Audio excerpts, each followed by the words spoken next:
Bonsoir, Maurice Jean. Dans le cadre des rencontres Scriptoblog, le retour aux sources, nous recevons aujourd'hui Francis Cousin, auteur de Lettres contre l'avoir. Bonsoir Francis Cousin. Bonsoir. Nous allons faire avec vous un rapide tour d'horizon de l'actualité, plus ou moins rapide d'ailleurs, et nous allons revenir sur un certain nombre d'événements de ces dernières semaines et de ces derniers mois. Et je voulais commencer par l'affaire Clément Méric, la mort de Clément Méric, et avoir votre avis sur la question. Alors, le problème, quel qu'il soit, il doit être regardé avec ce que j'appellerais une analyse des profondeurs pour ne pas être à l'écume journalistique des choses. Donc, on a la mort d'un homme, là, c'est un fait réel, et il faut regarder ça dans une trajectoire historique pour comprendre dans la longue durée ce que signifie cette mort dans la polarisation de ce qu'on dit être les antifas et les fas, etc. La mort de Clément Méric, d'abord, elle est extrêmement regrettable en tant qu'événement, parce qu'un homme de 20 ans qui décède, c'est toujours regrettable, parce qu'à 20 ans, on n'est pas soi-même.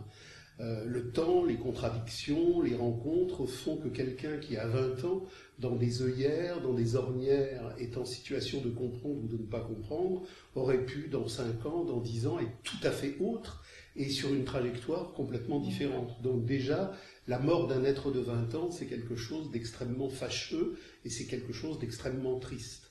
Alors après, il y a le rapport social qui fait que Clément Méric a malheureusement décédé.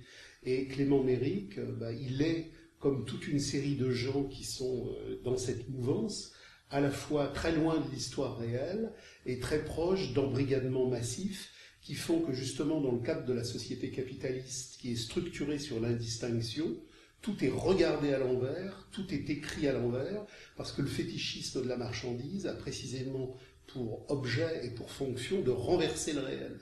Tout ce qui est vrai devient faux, tout ce qui est faux devient vrai. C'est ce que Hegel, Marx et toute une série de groupes maximalistes et radicaux nous ont appris à voir. Donc Clément Méric, étudiant de Sciences Po, lieu massif de normalisation et d'abrutissement au crétinisme de la marchandise et au conformisme, croit être radical parce qu'il est antifa. L'antifascisme, c'est quelque chose qui a émergé dans les années 30, et c'est quelque chose qui a tout de suite été dénoncé par les groupes radicaux qui ont considéré que l'antifascisme était le pire produit du fascisme. Comme aujourd'hui, l'antiracisme est le pire produit du racisme. Qu'est-ce que ça veut dire? Ça veut dire que dans la trajectoire que Marx a positionnée au sein de la Première Internationale et dans les groupes radicaux qui ont suivi, l'idée radicale essentielle, c'est qu'il ne s'agit pas d'amender et d'améliorer l'esclavage salarial, mais de le détruire. Qu'il ne s'agit pas d'amender et d'organiser autrement la domination étatique, mais qu'il s'agit de la détruire. Et contre la social-démocratie qui allait naître, contre le bolchevisme, vision simplement réformiste, armée et un peu plus musclée de la social-démocratie, Marx, dans les années 80, a dit « Je ne suis pas marxiste. Je n'ai rien à voir avec le parlementarisme, le syndicalisme et l'amélioration de la prison marchande. Je suis sur une trajectoire radicale pour détruire la société de l'avoir et pour mettre en marche l'émergence de la communauté de l'être. » L'antifascisme a pour présupposer l'idée qu'il ne s'agit pas de détruire l'État, qu'il ne s'agit pas de détruire le salariat, mais qu'il existerait des fractions capitalistes plus dangereuses que d'autres. Et l'idée mythologique, cette gigantesque schizophrénie, c'est que le fascisme est le pire ennemi. Le fascisme est le pire ennemi. Et c'est cette mythologie-là qui, en particulier, dans la réalité des luttes de classe, pas dans la mythologie que les petits étudiants de la crétinisation universitaire imaginent, mais dans la réalité. L'antifascisme, dans son lieu d'expression symbolique, c'est la guerre d'Espagne. La guerre d'Espagne, no pasaran, no pasaran, no pasaran. La guerre d'Espagne, c'est l'enfermement des luttes prolétariennes radicales dans l'antifascisme pour mettre les prolétaires radicaux au cul des fractions de la bourgeoisie la plus rétrograde qui va les massacrer. À Barcelone, en 1937, les ouvriers barricadiers qui veulent détruire l'argent, qui veulent détruire l'État, sont massacrés par les milices antifascistes, la garde civile, les partis républicains et les partis antifascistes. Franco va arriver après, mais le nettoyage aura été fait toutes les communes ouvrières, toutes les communes agricoles d'Aragon, du Pays de Valence, où on avait commencé à abolir l'argent et où on avait construit l'émergence d'une communauté humaine, ont été massacrées par le camp républicain et son fameux drapeau antifasciste. Donc il faut bien comprendre que la fonction de l'antifascisme, c'est de détruire les luttes ouvrières radicales pour les amorcer, les enfermer et les attacher à l'appareil d'État. L'antifasciste est quelqu'un qui remplit la fonction de supplétif de l'appareil étatique du capital. Comment avez-vous jugé la couverture médiatique de l'événement ? La couverture médiatique de l'événement, elle est fantastique, parce que face au fascisme, on ne pense pas. Et face au fascisme, on ne doit pas penser. Les groupes radicaux, qui dans les années 30 se battaient pour l'abolition du salariat et pour l'abolition de l'État, au moment où les rages émeutières barricadières d'Espagne sont survenues, se battaient pour la fraternisation contre les deux camps. Fraternisation contre les deux camps. Moi, je vais discuter avec des gens d'extrême gauche, je vais discuter avec des gens d'extrême droite. Mon ennemi, c'est le fétichisme de la marchandise. Ce ne sont pas les êtres en chair et en os, à travers leurs limites, leurs contradictions, leurs inconnaissances ou leurs insouciances. Tout être humain participe d'une humanité qui m'intéresse, et je rencontre tout être humain, quel qu'il soit, pour avoir une relation d'humanité à lui. Ce qui est très intéressant, c'est que la paranoïa policière, la schizophrénie militaire du capital rentre et absorbe tous ces groupes antifa. Chasseurs de FAF. Je suis chasseur de FAF. Il y en avait, ils étaient chasseurs de nazis. Ils ne se battent pas pour détruire la marchandise, l'État et l'argent. Ils se battent contre le fascisme. Mais depuis 1945, toutes les grandes industries massacrantes de la modernité, elles sont démocratiques. Les millions, je veux dire que l'antifascisme, l'antiracisme, les antifas, quand Kadhafi a été écrasé dans le cadre d'une restructuration géopolitique, et que les Noirs se faisaient lyncher en Libye, a-t-on entendu les antifas et les antiracistes dire « tous ces Noirs lynchés en Libye, c'est du scandale ». Non. C'est toujours de l'antiracisme de commande et c'est toujours de l'antifascisme sur un regard dévoyé et spécifiquement aliénatoire. Donc, il faut bien comprendre que l'antifascisme de théâtre, l'antifascisme policier mis en scène par les ministères du fétichisme de la marchandise, une structure cinématographique de dérivation de leurre, comme le terrorisme est un leurre dans le cadre de la stratégie de l'attention. Justement, nous y reviendrons tout à l'heure. C'est une stratégie d'évitement. Donc, aujourd'hui, dire « je suis antifa », alors que le fascisme est mort structurellement depuis 1945, et que de la guerre du Vietnam, en passant par les millions d'enfants irakiens massacrés, tous les massacres qui sont positionnés dans la réalité historique contemporaine sont démocratiques, c'est non seulement ne rien comprendre, mais c'est montrer qu'on est un valet du capitalisme. Ouais, un peu comme ceux qu'on veut désormais perpétrer en Syrie, d'ailleurs. Mais bien sûr. Et ce qu'il faut bien comprendre, c'est que le projet radical défendu par Marx et Engels contre la social-démocratie, contre le bolchevisme qui allait suivre, il tient en une formule très forte suite à la compréhension des massacres démocratiques de juin 1948. Les massacres de juin 1948, ce n'est pas des fascistes qui massacrent le prolétariat de juin 1948. C'est la démocratie du progrès de la marchandise. La Commune de Paris, c'est la même chose. Et en Espagne, le gouvernement républicain d'Azania dans les années 30, de gauche, a cassé les grèves, a massacré. On oublie que Franco a été mandé par la République pour massacrer les mineurs asturiens en 1934. On oublie que Pinochet faisait partie du gouvernement Allende et qu'il faisait le boulot qu'Allende avait commencé. Donc, ce qu'il faut comprendre, c'est que la seule chose dont le système du fétichisme de la marchandise a peur, c'est la conscience radicale, anti-marchande, anti-étatique, qui dit « je ne veux pas améliorer le salariat, l'esclavage salarial, je veux l'abolir ».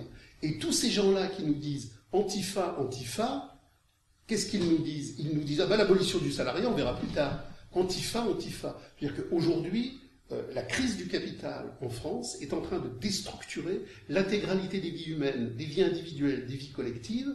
Aujourd'hui, on devrait imaginer qu'il y ait des chasseurs de Hollande, qu'il y ait des chasseurs de Hérault, qu'il y ait des chasseurs de Parisot, qu'il y ait des chasseurs de toute cette clique capitaliste qui est en train d'organiser un surservage contemporain.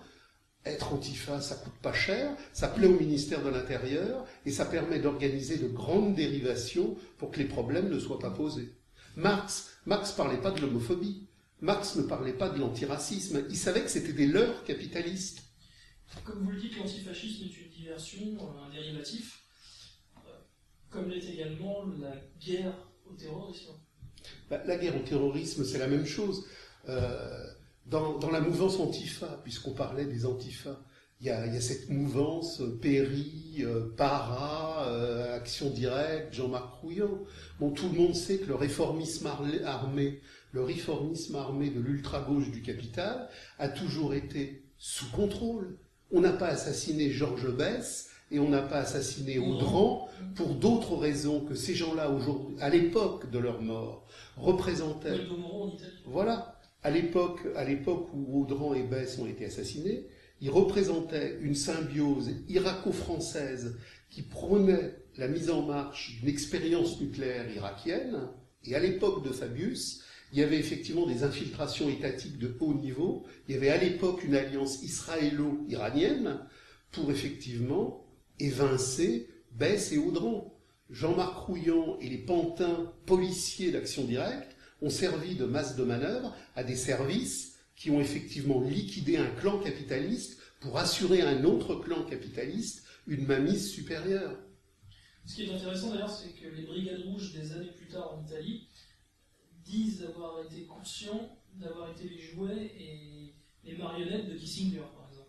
Bien sûr. Le terrorisme, alors justement, tous ces groupes radicaux dans la mouvance du Marx radical de la Première Internationale, que l'on retrouve dans les années 30, dans les années 50, que l'on retrouve dans toute une série de mouvances autour de Guy Debord, ont été les premiers conscients et les premiers radicaux analystes du fait que la stratégie de l'attention signifiait que tout acte terroriste d'envergure est un acte étatique. C'est-à-dire à la gare de Bologne, l'ensemble de toute cette stratégie de l'attention qu'a connue l'Italie, elle avait deux objets. Il fallait d'abord empêcher l'Italie d'avoir une position géopolitique neutraliste, donc il fallait tuer, casser ce qui permettait une évolution non alignée de l'Italie, et dans le même temps, on avait une grève sauvage radicale dans les usines italiennes. Il faut se rappeler que, postérieurement aux événements de mai 68, qui ont été très forts en France, qui ont été très forts en Italie, malgré les services d'ordre de la gauche et de l'extrême gauche du capital, qui voulaient cadenasser les ouvriers dans un enfermement usinier, il y avait des mouvements de radicalité profonds, et le terrorisme en Italie a aussi servi à casser ces luttes, parce qu'effectivement, dans une union sacrée antiterroriste, toute pensée critique était en situation de pouvoir être policée et policièrement réprimée. Justement, avec quelques semaines désormais de perspective et de recul, je suppose que vous ne changeriez pas une ligne de votre article sur le spectacle de Boston, si vous pouvez en dire un mot. Le spectacle de Boston, c'est comme le spectacle de Merat, c'est comme tous les spectacles étatiques terroristes. J'ai coutume de rappeler qu'ayant eu la chance de travailler sur un certain nombre d'archives de la mouvance terroriste anarchiste en France au début du siècle, à l'époque d'un contrôle policier, administratif, artisanal et rudimentaire. Le ministère de l'Intérieur et Clémenceau étaient dans les 48 heures renseignés sur tout projet ou agissement à venir. Aujourd'hui, à un niveau de contrôle électronique, systématique, universel, où les portables, où les messageries, où tout est sous contrôle, effectivement, un acte terroriste d'envergure ne peut pas avoir lieu autrement que directement programmé ou directement soutenu par l'appareil étatique du mensonge capitaliste. Et le spectacle de Boston, quand on remonte un peu sur les filières tchétchènes et la manière dont ces filières sont complètement maquées par la CIA, de la même manière que Merat était complètement maqué par la DCRI, il faut se rappeler, comme le disait Marx, que la conscience révolutionnaire est d'abord un acte d'intelligence, un acte d'élucidation, et que derrière le spectacle d'ombre, il y a la réalité objective des tireurs de ficelles, c'est-à-dire les services étatiques de la manipulation capitaliste. Et alors, les récentes découvertes et les récentes affirmations autour du logiciel Prism de la NSA et les révélations de Snowden. C'est exactement la même chose. Il faut se rappeler que George Orwell n'a pas écrit 1984 parce qu'il aurait créé une fiction poétique ou une imagination littéraire ou lyrique. George Orwell, comme les fameux barricadiers de 1937 qui vont s'affronter aux milices républicaines antifascistes, qui vont les casser, avec Simone Veil, avec toute une série de gens, voit la réalité de la manipulation. En 1937 à Barcelone, les ouvriers radicaux qui veulent abolir l'argent sont dénoncés comme fascistes et alliés de Franco comme cinquième colonne. Des dirigeants du POUM seront massacrés, alors que le POUM n'est pas un mouvement extrêmement révolutionnaire, mais il a le tort d'essayer de le couver un peu. Donc Andrés Nin sera assassiné, des militants anarchistes italiens comme Berneri seront exécutés. Autrement dit, le rouleau compresseur du mensonge étatique dans la zone républicaine montre, par la mythologie antifasciste, par la mythologie du téléécran démocratique, que la pire des dictatures, c'est la dictature démocratique du spectacle de l'argent. Orwell prend des notes, Orwell comprend, et on ne peut pas comprendre 84 si on ne comprend pas Hommage à la Catalogne. Hommage à la Catalogne est en quelque sorte... La ferme des animaux. Ou la ferme des animaux, mais surtout Hommage à la Catalogne, parce que Hommage à la Catalogne, il montre d'une manière claire et nette l'horreur de la manipulation démocratique, du terrorisme et de la réécriture policière. Et c'est à partir de là qu'il écrit 84. Alors bien évidemment, 84, c'était aussi le capitalisme d'État rudimentaire des pays de l'Est, mais c'est surtout, et par essence, la plasticité moderne du capitalisme libre d'aujourd'hui. Et il faut comprendre que le télécran, Big Brother, la surveillance absolue, ça n'est pas une structure de domination externe, c'est une imprégnation technologique et permanente de chacune de nos âmes, de chacun de nos imaginaires. Donc, aujourd'hui, 1984 est réalisé parce que la dictature démocratique de la marchandise s'est enfin étendue à l'horizon universel de toutes nos réalités humaines. Je voulais revenir avec vous un instant sur les accusations qui ont été portées contre la Syrie d'utilisation d'armes chimiques. Alors, on est exactement dans le même cas de figure clownesque et carnavalesque de Powell arrivant à la tribune de l'ONU avec ses petites fioles, avec sa fiole d'anthrax. Mais alors, ceci dit, là, moi je mettrais un bémol, il faut bien évidemment dénoncer les manipulations, mais je fais partie d'un courant radicaliste. Donc, j'abomine la dictature mondiale de la marchandise qui passe par l'impérialisme américain du mensonge universel, mais cela ne peut pas me conduire à soutenir les capitalistes soumis qui voudraient devenir des capitalismes souverains. C'est-à-dire que je dénonce l'intégralité des mensonges qui ont été construits sur l'Irak, qui peuvent être construits sur la Colombie ou le Venezuela, qui sont construits sur l'Iran ou la Syrie, mais ça ne peut pas produire en moi une confusion-fusion avec la classe capitaliste syrienne ou avec la classe capitaliste iranienne. La conscience radicale dit abat tous les États, abat tous les gouvernements, abat tous les mensonges financiers, abat tous les esclavages économiques. Donc je dénonce la manipulation américaine sur la Syrie, mais non pas pour défendre la classe capitaliste syrienne. Parce qu'il y a un prisme narcissique, pathologique. Les gens ont besoin, et irrépressiblement besoin, de participer à la scène de l'histoire, telle que là, elle s'organise. Et il faut être reconnu et soutenir ce qui existe. Donc on voit des gens, par exemple, sous prétexte que l'Amérique est une abomination, soutenir Cuba ou soutenir Chavez. On peut dénoncer radicalement l'ordurier de l'impérialisme américain sans tomber dans l'illusion qu'il y a des classes capitalistes qui sont meilleures que d'autres. Il y a simplement des classes capitalistes qui n'ont pas les moyens technologiques et sociaux d'être montées à un plus haut niveau. Mais on ne doit pas choisir les petits exploiteurs contre les grands exploiteurs. On doit dire abat toutes les exploitations. D'ailleurs, dans Lettres contre la mort, vous parlez souvent d'être anti-politique. Voilà, anti-politique. Marx, que je ne dise pas de bêtises, ça doit être l'introduction au manifeste communiste de 1872, enfin peu importe. C'est la deuxième introduction qui vient après la guerre civile en France et après la Commune. Et il dit aujourd'hui, on ne peut plus écrire le manifeste de la même manière, parce qu'il faut clairement énoncer que la commune, au sens de la communauté de l'être, par laquelle l'humanité s'émancipe de toute servitude, est anti-étatique. Elle est anti-étatique. L'État est une structure capitaliste par essence. Donc, les fascistes, les trotskistes, les libéraux, les socialistes, les souverainistes sont tous prisonniers d'une même maladie mentale. Ils voudraient une banque, ils voudraient un État, ils voudraient une économie différente. Marx dit non, il faut abolir l'économie, il faut abolir la politique et retrouver la communauté humaine du produire humain. À votre avis, est-ce qu'il faudra passer par des étapes intermédiaires?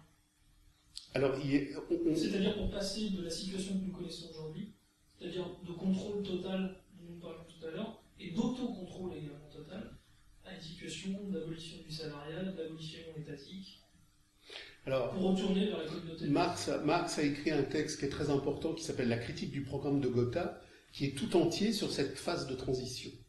Et c'est ce texte qui a permis aux bolcheviks, en le falsifiant totalement, de construire une étape de transition capitaliste. Marx dit, entre l'abomination capitaliste du salariat et de l'État contemporain et le communisme réalisé, la communauté de l'être qui retourne à elle-même, il y a une phase de transition.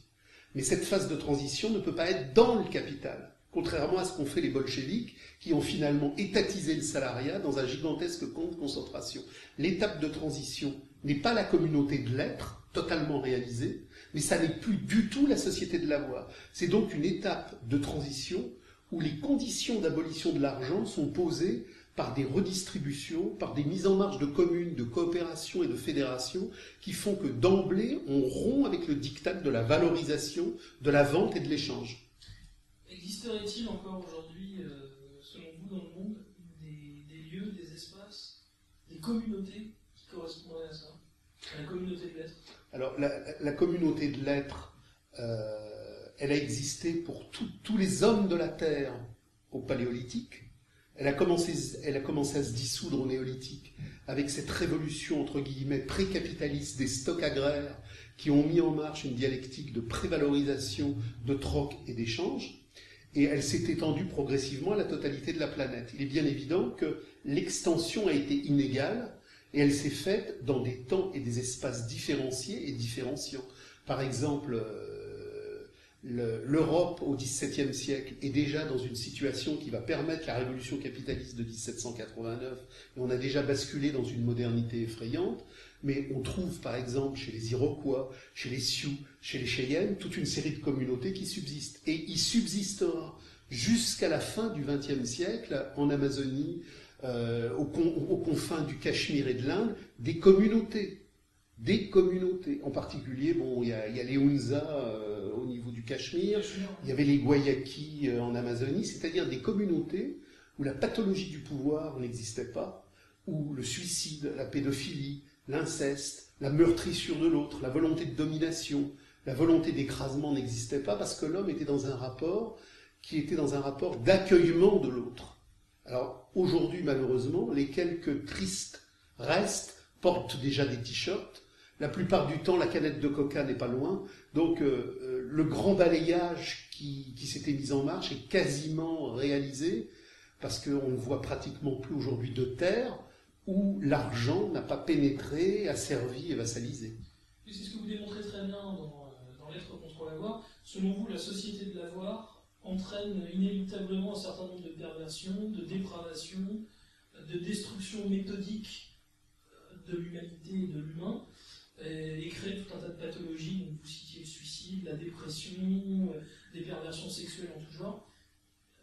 Est-ce qu'il y a un moment où il y a un mur où finalement on va toujours les franchir tant que justement cette société de l'avoir ne sera pas effondrée? Ce que montre bien Marx, à la fois dans les manuscrits de 44 ou dans un texte très intéressant qui est peu connu, qui s'appelle Études sur le suicide de Peuchet, il montre que le système capitaliste, c'est pas un système économique de stockage, c'est un système de vampirisation historique. C'est-à-dire que la marchandise, c'est un processus d'indistinction, de fétichisation. La chose se fait nature et la nature se fait chose. C'est-à-dire que pour la première fois dans l'histoire de l'humanité, à l'apothéose de la dictature absolue de la démocratie marchande, l'homme devient un hors-sol pathologique. Une réification de l'homme. Une réification totale de l'homme. C'est-à-dire que entre la communauté de l'être et le capitalisme absolu réalisé, il y a eu des sociétés de l'avoir où l'argent s'étendait. L'homme était aliéné, l'homme était domestiqué, mais il gardait quelque part toujours un contact de terre, un contact de naturalité. Pour la première fois dans l'histoire de l'humanité, on a créé la schizophrénie mégapolitaine de l'ordre marchand, qui fait qu'aujourd'hui, nous sommes en train de devenir des hors-sol absolus. Et la loi sur le mariage gay, ce qui est très intéressant, c'est que la loi sur le mariage gay, qui est l'apothéose de la théâtralité marchande, est soutenue par toutes les faunes gauchistes et libertaires qui font référence soi-disant à un autre socialisme, et ils ne comprennent pas que cette émancipation narcissique du sujet humain mécanique représente l'apothéose de la marchandise. Pour eux, l'apothéose de la marchandise est en quelque sorte une liberté. Mais la liberté, c'est l'esclavage. Marx ne dit pas qu'il faut libérer l'humanité. Il dit qu'il faut que l'humanité retourne à l'être. Le propre de la liberté, c'est le despotisme. Le concept de liberté, c'est le despotisme de la marchandise. Et Marx dit, chaque fois qu'on libère l'homme, chaque fois qu'on libère l'homme dans la marchandise, c'est pour le casser de sa naturalité et pour le réifier encore davantage. Donc aujourd'hui, comme le dit Pierre Berger, émérite représentant de la classe capitaliste la plus moderne en mouvement, celle où se rejoignent toutes les circonvolutions et les jongleries modernistes des antifas, des anti-homophobes, etc., Pierre Berger nous dit « Il est normal que les ouvriers vendent leurs mains, il est normal que l'on vende les ovaires et les utérus. » Donc, ce qu'il faut bien comprendre, c'est que la gauche et l'extrême gauche sont le laboratoire de recherche du capital. La gauche et l'extrême gauche sont l'avant-garde absolue de la pathologie moderniste du capital. Et la droite ne revient jamais sur ce que la gauche a mis en mouvement. La gauche, c'est le laboratoire de recherche. La gauche est le laboratoire de recherche du capital, elle est le stade suprême du capital, et c'est elle qui permet de donner à ce qui est le plus dévastateur au niveau humain une auréole d'humanitude. C'est pareil pour l'immigration. Marx a travaillé énormément, en particulier sur l'armée de réserve. Alors, l'armée de réserve, ce ne sont pas que les immigrés. Il explique très bien dans la fameuse section 7 du Capital, livre 1, qui s'appelle la loi de l'accumulation capitaliste, qu'il y a toujours une surpopulation relative. Cette surpopulation relative, plus le capital s'étend, plus elle touche les problèmes d'immigration, parce que l'immigration devient le cœur de valorisation du capital. C'est pour ça que Marx a cette formule précise. Il dit, à ce moment-là, on remplace un homme par 2 femmes. À ce moment-là, on remplace un Yankee par 2 Chinois, etc., etc. Autrement dit, la mise au travail des femmes, qui nous est présentée comme une libération, est une libération capitaliste, puisqu'elle crée cette surpopulation relative qui permet de casser le coût du travail. La mise en marche ensuite de l'immigration, elle remplit cette fonction-là, mais elle remplit aussi une autre fonction bien plus décisive. Marx, à la suite de Hegel, a toujours opposé les continents immobiles d'une servilité constamment reproduite, telle qu'on la voit en Orient ou en Afrique.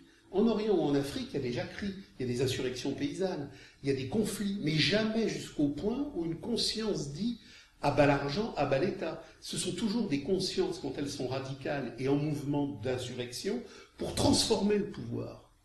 Mais le pouvoir demeure l'horizon indépassable. La Commune de Paris, la radicalité incendiaire européenne, elle découle d'un cosmos particulier, dit Engels, qui vient des invasions germaniques, parce que quand on est passé des vieilles communautés de lettres à la société de l'avoir, dans les terres d'Orient, on y est passé par le despotisme oriental qui a enfermé les gens dans des structurations étatiques.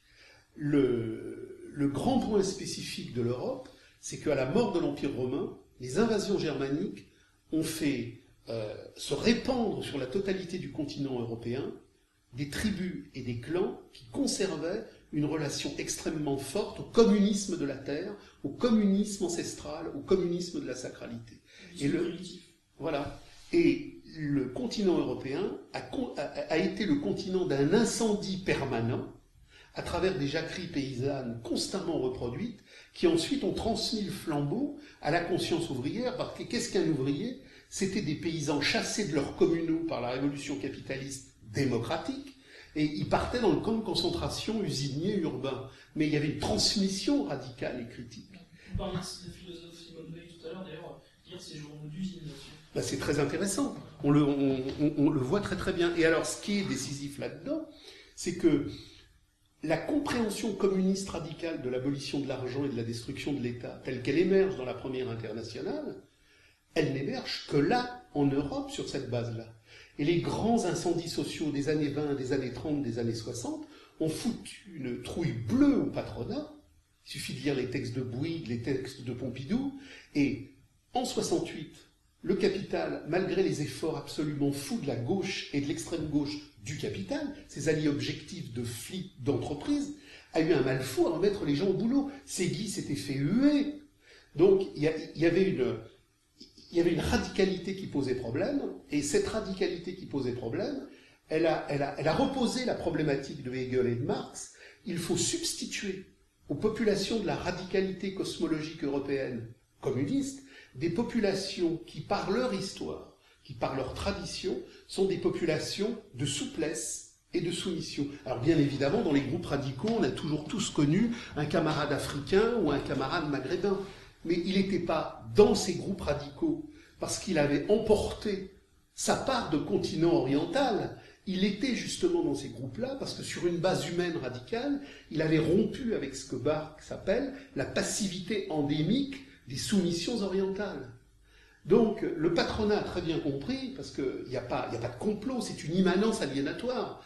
Il a compris que pour ne plus avoir de grève dure, radicale et communarde, pour tuer le sujet communard européen, il fallait organiser le grand remplacement.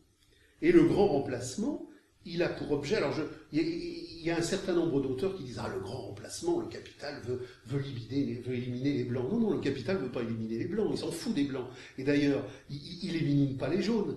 La servilité orientale des Japonais est telle qu'il n'y a pas besoin de faire venir des ouvriers immigrés. La plasticité soumise des Japonais suffit. Il y avait en Europe un continent européen de lutte de classe radicale et il fallait le faire disparaître. Donc, on organise ce grand remplacement. Pourquoi on organise ce grand remplacement? Parce qu'à la banlieue radicale des émotions et des colères ouvrières, maintenant, c'est substituer la banlieue de la thune. Il n'y a aucune comparaison possible entre les incendies sociaux radicaux qui disaient abolition du salariat et les émeutiers de la thune qui brûlent des bagnoles parce qu'ils défendent une économie souterraine ou qui veulent un petit peu plus de ceci ou un peu plus de cela.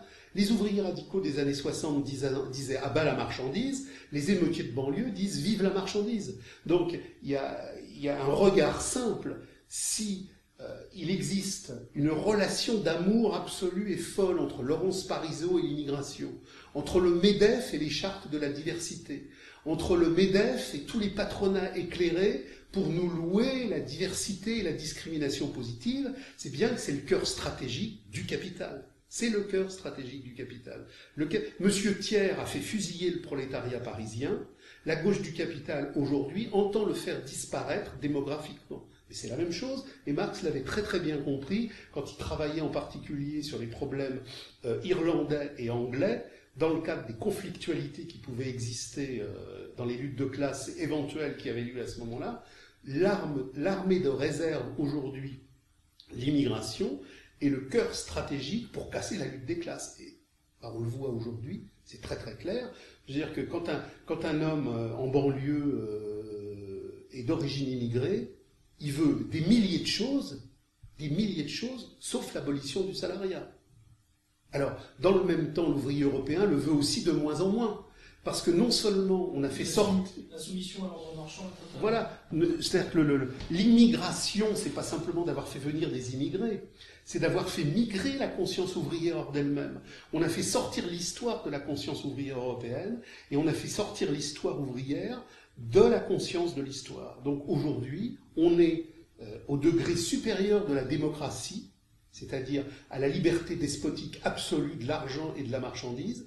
Tout est vassalisé, et même les intimités, les intériorités les plus fortes que nous avons en nous sont aujourd'hui sous suggestion. Pour changer de conversation et de sujet, comment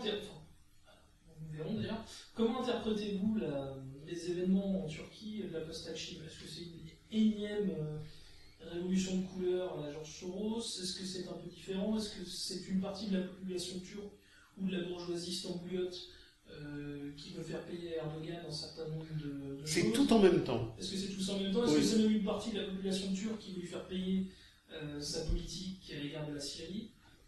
C'est Comment voyez-vous les choses? tout en même temps parce que l'accélération historique du capital en Turquie a été à la fois extrêmement forte, mais extrêmement forte sur la totalité du champ social, tel qu'elle a transformé de fond en comble la société turque, mais tout en même temps, c'est l'autre dimension, parce que ce grand bouleversement de la société turque a laissé des pans entiers de la traditionnalité turque encore intacts. Donc on a un capital moderne ambivalent en Turquie qui fait que c'est à la fois des luttes sociales, c'est à la fois des luttes religieuses, c'est à la fois des luttes irrédentistes, mais là encore, il faut se rappeler que le cœur du capital, c'est l'Europe. C'est-à-dire que même si les périphéries bougent, même si les périphéries se mettent en situation de tempête ou même d'incendie, le cœur stratégique du capital, c'est l'Europe, parce que le cœur de la valorisation, le cœur de la contradiction, valorisation, dévalorisation, ce qui fait le cœur de l'émergence cataclysmique de la crise, c'est effectivement l'Allemagne, la France, l'Italie. C'est là que tout se joue, à la fois par les degrés de concentration de la contradiction entre le capital et ses obstacles, et en même temps, c'est là que se joue la réémergence possible d'une véritable conscience de classe, parce que c'est ça dont a peur le capital. Le jour où la classe ouvrière en Europe se met en mouvement. Est-elle encore possible? Ou justement, cette émergence, une nouvelle insoumission, une nouvelle insurrection est désormais pratiquement impossible, du fait du cadenassage dont vous parliez tout à l'heure, notamment des forces de gauche? Alors, les forces de gauche cadenassent, mais les forces de gauche sont très érodées, elles sont très monétisées, et on voit que même sur la malheureuse affaire Méric, les dérivations tiennent peu de temps. Là, on est dans le cœur du sujet. Le gouvernement Hollande va mettre en marche, en termes de restructuration, en termes de délocalisation, en termes de plan de réajustement de retraite, un gigantesque travail de dévastation qui sera sans commune mesure avec ce que Sarkozy avait déjà mis en marche. Oui, on l'a déjà vu avec la Haïti d'ailleurs. Donc là, il va y avoir effectivement des éléments absolument incroyables de démonétisation. Alors on voit dans les scrutins électoraux la masse montante de l'abstention, c'est que ce système aujourd'hui ne repose plus sur rien.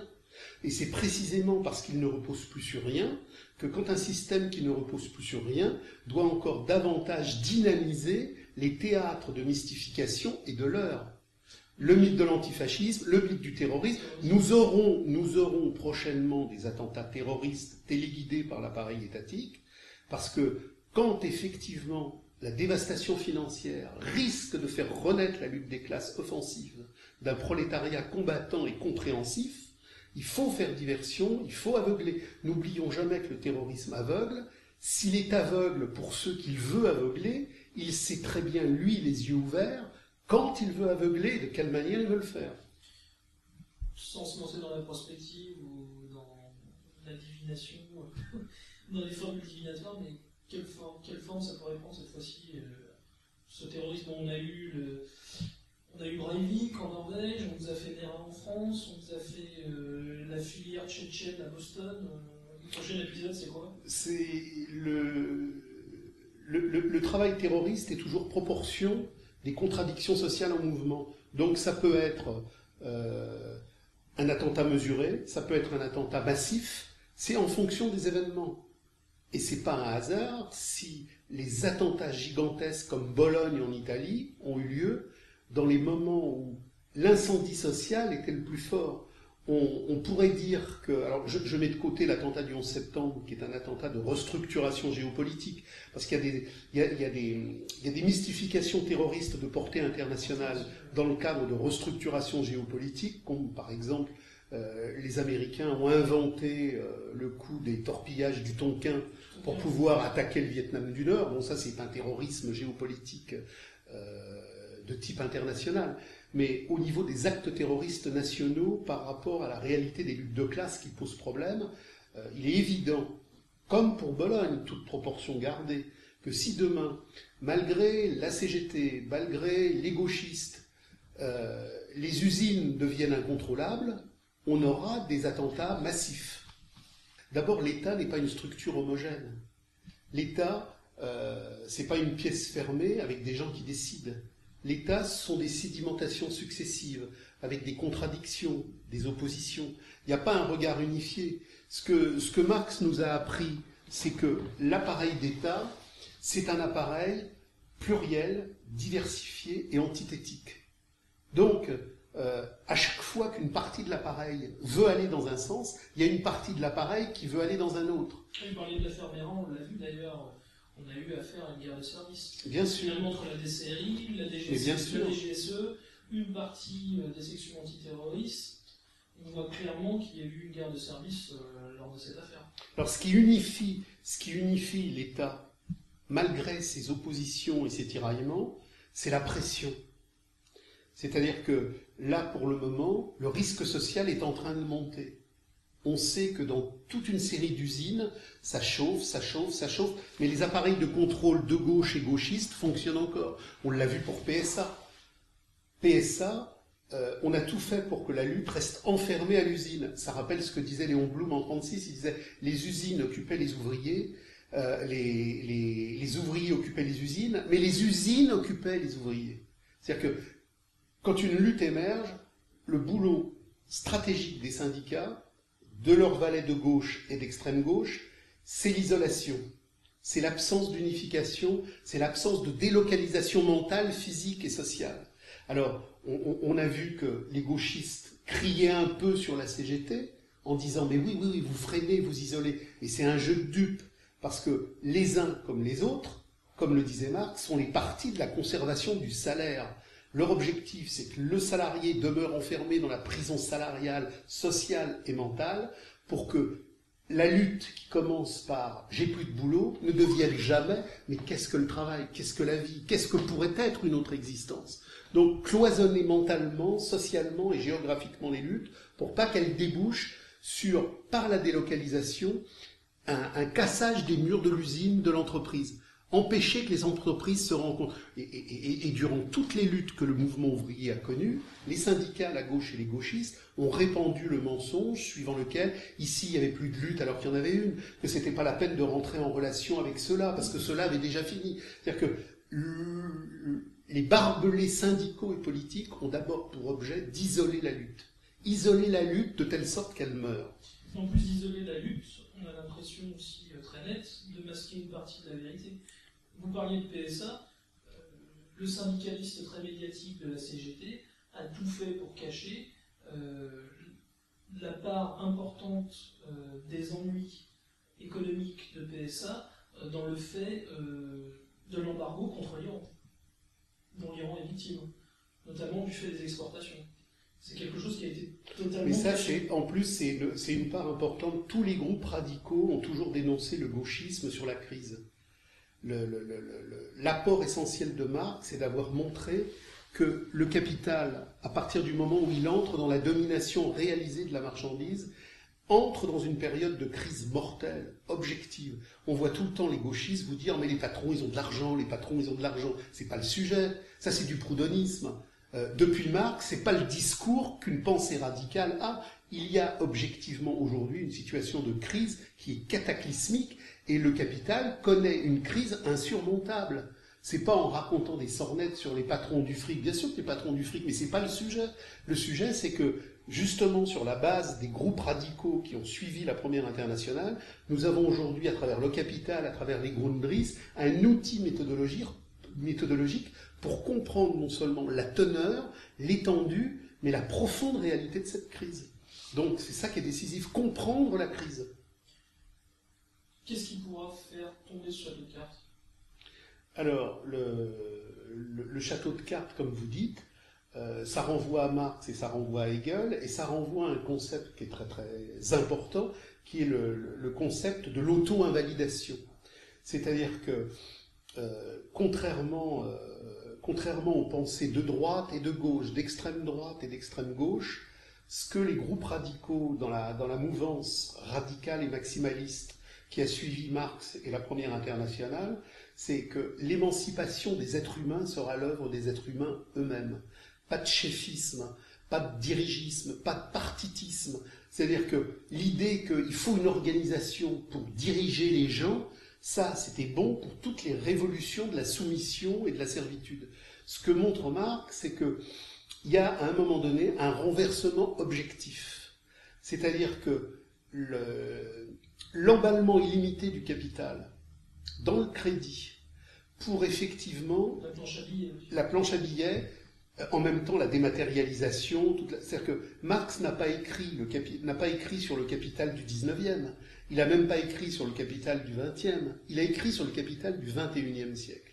Quand on lit le Capital, les Grundrisse et l'ensemble des textes qui forment ce qu'on appelle la critique de l'économie politique, il y a déjà l'informatique, il y a déjà Bretton Woods, il y a déjà les accords de la Jamaïque. C'est-à-dire qu'aujourd'hui, vous avez des gens qui bossent sur la loi de 73, sur la loi de 82, sur la loi... Il y a tout ça déjà chez Marx. Le problème, il n'est pas de détailler, comme si on était à la chasse aux papillons, tous les paliers épiphénoménaux de la réalité.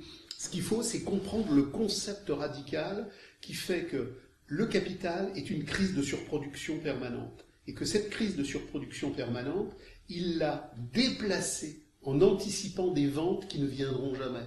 Et on est aujourd'hui en train d'obtenir ce que Marx appelait le renversement du crédit, le travail du négatif que citait Hegel, c'est-à-dire qu'on entre dans la négation de la négation. C'est-à-dire que le capital aujourd'hui est arrivé au point où l'économie de sa production ne peut plus produire son économie. Et ce travail-là, c'est ce que j'essaie de montrer dans alors il faudra en parler pendant des heures, mais dans L'être contre l'avoir, quand j'explique la vérité financière de la crise actuelle, ça renvoie justement au livre 2 et au livre 3 du Capital. Marx a montré que dans la situation où nous étions là maintenant, il allait y avoir un renversement mondial de l'ordre économique, et que ce renversement mondial, il devient la crise de l'implication réciproque, prolétariat-capital. Le capital fait le prolétariat fait le capital. Il y a une implication réciproque. Mais là, à ce moment objectif où toute la dynamique de crédit se renverse sur une saturation des marchés gigantesque et sur une baisse du taux de profit qui est absolument délirante, on atteint le point où précisément il y a la crise de l'implication réciproque. Eh bien, nous terminerons là-dessus. Merci beaucoup, Francis Cousin. Nous rappelons le titre de votre ouvrage, L'être contre l'avoir. Écoutez, je vous remercie beaucoup. Aux éditions Le Retour aux sources. Merci beaucoup. Merci.